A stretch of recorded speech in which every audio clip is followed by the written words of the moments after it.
നിന്നെ ഞാൻ ഒരിക്കലും ഒരു വേലക്കാരെ കണ്ടിട്ടില്ല. നീ എന്റെ കൂട്ടുകാരിയായിരുന്നു, നീ എന്റെ ജീവനായിരുന്നു. ഭാവിയിൽ നീ എന്റെ പെണ്ണായിരുന്നെന്ന് ഞാൻ ഉറച്ചു വിശ്വസിച്ചിരുന്നു. എന്നിട്ടാണോ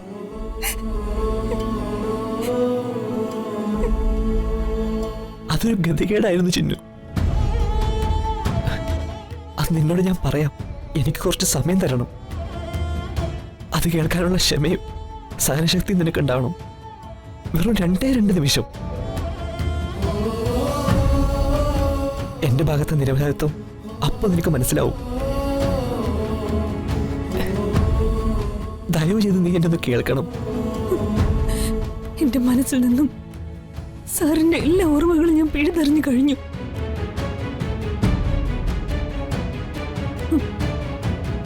നമുക്ക് അർഹതയില്ലാത്ത കാര്യങ്ങളിൽ നമ്മൾ ഒരിക്കലും മോഹങ്ങൾ വെച്ച് പുലർത്താൻ പാടില്ല സർ.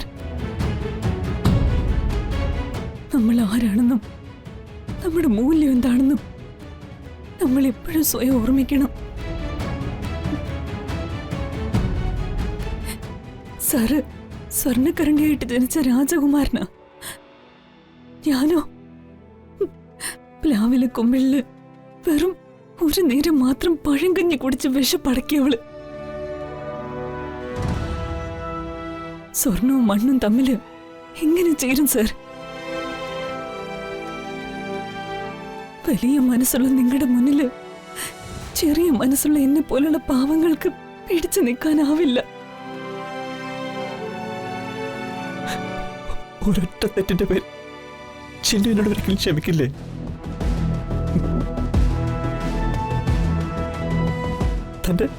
തന്റെ ജീവിതത്തിൽ തന്നെ എന്നേക്കുമായി തള്ളിക്കളയണം.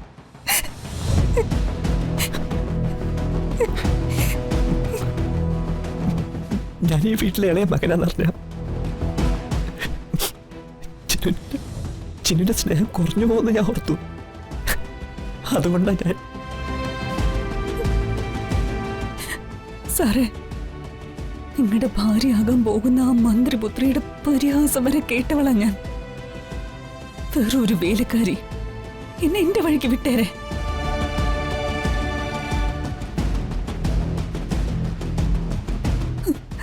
സാറിന്റെ വലിയ വഴിയിലേക്ക് ഇനി ഞാൻ വരില്ല. സാറിനെ കാണുകയോ മിണ്ടുകയോ സാറിന്റെ നിഴല് പോലും ചവിട്ടേയില്ല. ഈ അകലം ഞാൻ മരണം വരെ സൂക്ഷിക്കും.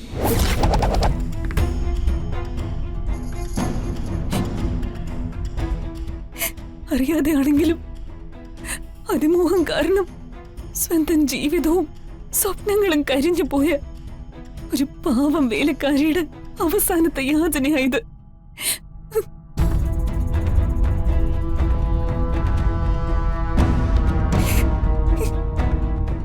ഇനി എന്നെ ദ്രോഹിക്കരുത് പ്ലീസ്. ദയവ് ചെയ്ത് എന്നെ വിട്ടേക്ക്.